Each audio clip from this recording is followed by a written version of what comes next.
The smell of fresh coffee filled the kitchen as Lisa flipped pancakes on the griddle. The quiet hum of the suburban morning was broken only by the occasional giggle from the living room. She glanced over, smiling as she saw Ethan sprawled on the floor, his fingers buried in Shadow's thick fur. The Labrador lay patiently, his golden coat gleaming in the sunlight streaming through the window. "Ready, Shadow?" Ethan asked, adjusting his dark glasses. The dog sat up instantly, ears perked. Lisa watched with quiet admiration as her 10-year-old son reached for Shadow's harness. His movements precise and practiced. Even without sight, Ethan navigated the world with a confidence that amazed her. Shadow wasn't just his guide dog. He was his best friend, his protector, his freedom. Just as Lisa turned back to the stove, a sharp, rapid knock rattled the front door. The sound sent a shiver down her spine. It wasn't friendly. She wiped her hands on a dish towel and opened the door. Standing on the porch was Karen. Lisa had dealt with the woman before. Her crisp beige blazer and ever-present clipboard were as much a part of the neighborhood as the mailboxes. "Morning," Lisa said cautiously. Karen didn't return the greeting. Her lips curled in distaste as her sharp eyes landed on Shadow, who had positioned himself protectively between Lisa and the door. "We have a problem," Karen said. Lisa folded her arms. "Do we?" Karen sniffed, as if offended by Lisa's tone. "The HOA regulations clearly state that large dogs are not permitted in the community." Lisa blinked. "He's a service animal." Karen let out a forced chuckle, as if humoring a particularly slow student. "Service animal or not, he's still a dog. And a big one at that." Lisa exhaled slowly, keeping her voice even. "Federal law protects service animals. He's not a pet. He's trained to help Ethan navigate safely." Karen waved a dismissive hand. "I spoke to a few neighbors. They're uncomfortable. They've seen that dog barking at squirrels, running around off-leash. That never happened." Lisa's voice sharpened. Karen's painted eyebrows lifted. "Are you calling me a liar?" Lisa bit back her frustration.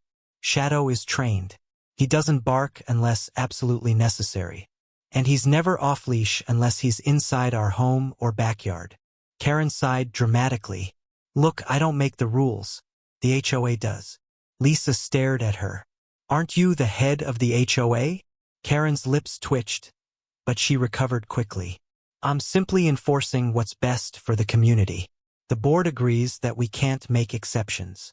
Lisa clenched her jaw. She knew Karen was lying. There was no way the entire board had voted on this. Ethan's voice cut through the tension. "Is something wrong?" Lisa turned to see her son standing in the doorway, his small hands gripping the harness at Shadow's side. He couldn't see Karen's glare, but Lisa felt it. Karen's expression softened into something syrupy and fake. "Oh, sweetie, nothing to worry about. We just need to find a better home for your dog. That's all." Ethan stiffened. "Shadow is my guide dog. He's not going anywhere." Karen's condescending smile faltered.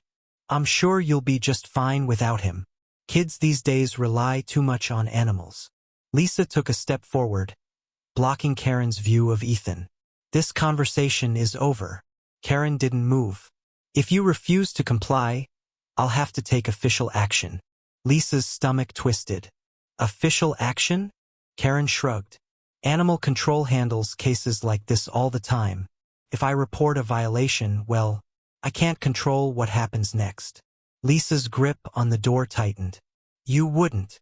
Karen's smirk said otherwise. "Think it over. You have 24 hours. She turned and strode down the driveway, clipboard tucked neatly under her arm. Lisa stood frozen in the doorway, heart pounding. Shadow let out a low whine, pressing himself against Ethan's side. "Mom?" Ethan asked. His voice was small. "She can't really take him away, right?" Lisa forced a smile, pushing the dread from her voice. "No one is taking Shadow, sweetheart." But as she watched Karen disappear around the corner, something inside her whispered a warning. This wasn't over. The morning started like any other. Lisa sipped her coffee, watching Ethan and Shadow go through their usual routine. Ethan reached down, feeling for the harness, his fingers moving with practiced ease. Shadow, ever patient, stood still, waiting for the soft command that would guide Ethan through the day. The sight filled Lisa with warmth, a quiet reassurance that despite the challenges, her son had everything he needed. Then the knock came. It was sharp, authoritative. Not like Karen's, this one carried weight. Lisa's stomach twisted as she moved toward the door. She pulled it open and was met with two uniformed officers from Animal Control. "Mrs. Carter?" the taller of the two asked, glancing at his clipboard. "Yes," Lisa said, her fingers tightening around the doorknob. "We received a report about an unregistered, aggressive animal on the premises," the officer said, scanning the entryway. "We need to inspect the property and take the dog in for evaluation." Lisa's breath hitched. "Excuse me?" The second officer, younger and looking slightly uncomfortable, shifted on his feet. "We were told the dog has been acting dangerously, lunging at people, barking uncontrollably. We have to follow up." Lisa's heart pounded. "That's a lie. Shadow is a trained service animal." The taller officer sighed. "Look, ma'am, we're just following procedure. If the complaint was filed, we have to act." A slow chill crept up Lisa's spine. "Who reported it?" The officer hesitated. "We can't disclose that." Lisa didn't need to be told. She knew. She knew the moment she saw Karen standing across the street, arms crossed, watching with feigned indifference. "Mom!" Ethan's small voice drifted in from behind her. Lisa turned just as Ethan reached the doorway, Shadow at his side. The dog pressed his body close to Ethan, sensing the tension. Ethan's grip on the harness tightened. "What's happening?" Ethan asked, his brows drawing together in confusion. Lisa swallowed hard. She bent down, putting a hand on Ethan's shoulder. "Nothing, sweetheart. Just a mistake that we're clearing up." The younger officer hesitated. "Ma'am, we need to take the dog in for an evaluation. It's standard procedure. If he's cleared, you'll get him back." Ethan's face fell. "Take him." His small hands fumbled for Shadow's harness, as if afraid they'd take him that very second. "No, he didn't do anything wrong." Lisa rose, steel replacing the fear in her chest. "You can't just take someone's service animal." The lead officer's expression softened, but his stance remained firm. "If you can provide documentation proving his service status, you can appeal. But for now, he needs to come with us." Ethan shook his head violently. "No, you can't take him. He's my eyes." The second officer flinched at Ethan's outburst. Even the first officer seemed conflicted, but their hands were tied. Lisa's mind raced. She could fight this, but not here, not now. Shadow wouldn't be gone forever, just long enough for her to prove this was a baseless attack. She had to believe that. "Ethan," she said softly, crouching beside him. "Listen to me." Ethan was already shaking his head, tears spilling from beneath his dark glasses. "Please don't let them take him," he whispered. Lisa's heart cracked. She cupped his face, forcing herself to stay strong. "I promise you, I will fix this. Shadow will come home." Ethan clung to the dog as if his world was being ripped away. Lisa had to pry his fingers off the harness. Whispering reassurances, she barely believed herself. Shadow, sensing his boy's distress, let out a soft whimper but stayed still as the officers clipped a lead to his collar. As they walked him toward the truck, Lisa turned to Karen, who was still standing across the street, smug satisfaction practically radiating from her. Lisa took a step toward her. "You did this." Karen feigned innocence, placing a hand on her chest. "Me? I simply reported a dangerous animal. If the authorities found merit in my claim, well, that's not my fault, is it?" Lisa's hands curled into fists. She wanted to scream, to rage, to drag Karen in front of Ethan and make her explain why she had just stolen his independence. But she didn't. Karen wanted a reaction. She wanted Lisa to lash out, to break down. Instead, Lisa took a slow breath, exhaling every ounce of rage through her nose. Then she smiled. Not a kind smile, not a forgiving one. It was the kind of smile that made Karen shift uncomfortably, as if she just realized she wasn't dealing with someone who would roll over. Lisa's voice was low, controlled. You just made the biggest mistake of your life. She turned, stepping back into the house, shutting the door with quiet finality. Karen might have won this round, but the fight was far from over. Lisa didn't cry. She wanted to, but she didn't. Crying wouldn't bring Shadow home. Crying wouldn't fix the hollow look on Ethan's face. The way he sat on the couch with his hands balled into fists, his chest rising and falling in uneven breaths.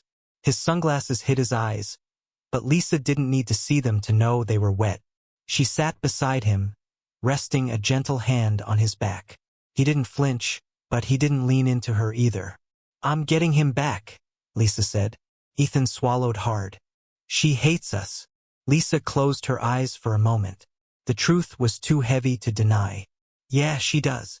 A shaky breath left Ethan's lips. "What if they don't let him come home?" Lisa's jaw tightened. "They will." Her certainty wasn't built on hope. It was built on rage, on cold, precise calculation. Karen had overplayed her hand, and Lisa wasn't about to let her get away with it. Lisa stood, grabbing her phone.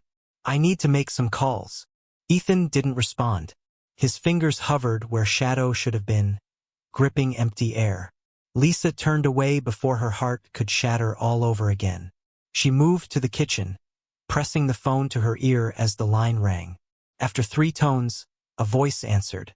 "This is Stephanie Grant with the ADA Legal Defense Fund." Lisa tightened her grip. "I need your help." The next hour was spent gathering every piece of information she could. Stephanie confirmed what Lisa already knew. Karen's stunt wasn't just cruel, it was illegal. The Americans with Disabilities Act protected service animals.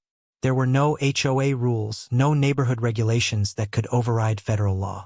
The fact that animal control had taken Shadow based on a false complaint, that was a lawsuit waiting to happen. Lisa didn't just want legal action, though. She wanted Karen to feel this, to choke on the consequences of what she'd done. She dug deeper. Online forums, community pages, news articles. Karen had been playing queen of the HOA for years, and the list of people she had bullied was long. Elderly residents fined for minor infractions, single mothers harassed over lawn decorations, neighbors written up for trivial violations. Lisa reached out. Quiet messages at first, then phone calls, then video chats. One story led to another, and soon Lisa wasn't just fighting for Ethan. She was fighting for everyone Karen had terrorized. By nightfall, a plan had formed. The first step was exposure. Lisa posted their story on the neighborhood forum, attaching documentation proving Shadow's service status. She was careful with her words. Calm, factual, impossible to dispute. She ended with a single question. If she can take away a blind child's service animal, what will she do next? Within an hour, the post exploded. Comments flooded in. Anger, disbelief, shared stories of Karen's abuses. A neighbor shared it on a larger community page, then another, until it spread beyond their little cul-de-sac. Then the media request started. Lisa didn't hesitate. By the next afternoon, a local news crew was on her doorstep. She stood with Ethan beside her, answering every question. She let the camera linger on Ethan's empty hands, on the spot where Shadow should have been. She stole his independence, Lisa said, her voice steady despite the fire burning in her chest. She lied to have his service animal taken away, and the system let her. The segment aired that evening. Lisa watched from the couch, Ethan curled beside her. He was quiet, but when the story ended, he whispered, "Do you think she saw it?" Lisa smirked. "Oh, she saw it." The next morning, Karen's perfect world began to crack. The HOA meeting was scheduled for 7 o'clock sharp. Lisa arrived early, taking a seat near the front. The room buzzed with an energy she'd never felt before. Neighbors whispering, glancing at her, at Karen, at the stack of papers in Lisa's hands. Karen walked in 10 minutes late, her smile tight, her clipboard clutched like a shield. Lisa met her eyes and smiled. Karen sat, smoothing her blazer as if that would fix the storm brewing around her. The HOA president, a man Karen had clearly manipulated for years, cleared his throat. We'll begin with new business. Lisa stood. I have something. Karen's eyes narrowed. This isn't the time for personal grievances. Lisa ignored her. She turned to the room, lifting a folder. I have official documentation proving that my son's service dog was illegally removed from our home due to a false complaint. I also have statements from other residents, over a dozen, who have been subjected to harassment under the guise of HOA enforcement. Karen shifted in her seat. Lisa's voice was calm but carried through the room. I also have legal representation, and the local news station is following up. She placed the folder on the table. I think it's time we talk about who's really violating the rules here. Murmurs rippled through the crowd. A man in the back stood. She fined me $300 because my mailbox wasn't the exact shade of beige. Another voice. She threatened to tow my wife's car for parking in front of our own house. An elderly woman shook her head. She yelled at my granddaughter for using sidewalk chalk. Karen's face reddened. These are private matters. This is slander. Lisa tilted her head. You mean like the false report you filed against my son's service dog? Silence. Karen's fingers clenched around her clipboard. This meeting is adjourned. But it wasn't. The neighbors weren't backing down. And neither was Lisa. The tide had turned. And Karen was sinking. Karen's face was a mask of barely contained fury. The air in the HOA meeting room had shifted. Where once she commanded unquestioned authority, now the walls seemed to close in on her. The murmurs had turned into outright accusations. A wave of voices rising with years of suppressed resentment. Lisa watched, waiting, letting the room drown Karen in the consequences of her own arrogance. Karen slammed her clipboard on the table. Enough! She hissed, her voice brittle. This is ridiculous. You can't just... Actually, we can. Lisa's voice was steady, controlled, laced with a quiet triumph. She turned to the HOA president, a man whose loyalty to Karen had been unwavering, until tonight. He shifted in his seat, avoiding her gaze, his hands folded tensely before him. This isn't how we handle disputes, Karen snapped, her voice rising. We have procedures, rules. Lisa arched a brow. Like the rules you broke when you filed a false complaint? When you weaponized animal control against a disabled child? Karen's mouth opened, then snapped shut. She knew she had overreached. Lisa leaned forward slightly, her voice dropping into a tone that made the entire room still. I have an attorney on standby. The ADA Legal Defense Fund is ready to file a lawsuit against both you and this HOA for violating federal law. She let the words sink in, let the weight of them settle. So tell me, Karen, how do you think this ends? The silence stretched, thick and heavy. Karen's fingers twitched at the edges of her clipboard, her mind racing for an escape route. It never came. The HOA president exhaled sharply. Ms. Caldwell, he said, addressing Karen formally for the first time in years. I think we need to reconsider your position on the board. Karen stiffened. You can't. A woman from the back of the room stood. I vote for her removal. Another voice followed. Seconded. Karen's expression crumbled, panic flickering behind her eyes. Wait! More voices joined. A chorus of neighbors, each one echoing the same sentence. Remove her. The president gave a tight nod. Effective immediately, Ms. Caldwell, you are no longer part of this board. The color drained from Karen's face. She turned to Lisa, her lips parting, a desperate attempt to salvage some piece of her authority. But Lisa didn't give her the satisfaction of a response. She simply stared, her silence louder than any words. Karen stood abruptly, shoving her chair back so hard it nearly toppled. She stormed toward the door, her heels clicking against the tile in sharp, angry bursts. Lisa called after her, just loud enough for the room to hear. And don't forget to call animal control. Tell them to bring Shadow home. Karen hesitated for half a breath before disappearing out the door. The moment she was gone, a ripple of relief swept through the room. Neighbors exchanged glances, as if they had just awoken from a years-long spell. Some approached Lisa, thanking her. Others whispered among themselves, making plans to finally undo years of Karen's petty tyranny. Lisa didn't linger. She had only one priority now. She drove straight to the animal shelter, Ethan in the passenger seat, gripping the edge of his jeans so tightly his knuckles turned white. He hadn't said a word since they'd left the house. His breath was shallow, controlled, but Lisa could feel the storm raging inside him. When they pulled up, an officer was already waiting outside the building. The same younger one from before, the one who had hesitated, who had looked uncomfortable as they took Shadow away. Lisa barely put the car in park before Ethan flung the door open. He stumbled out, his movements frantic, searching. Then, a bark cut through the night like a beacon. Ethan's head snapped toward the sound, his entire body going rigid. Then, without hesitation, he ran. Shadow barreled toward him, tail wagging furiously, a blur of golden fur and boundless joy.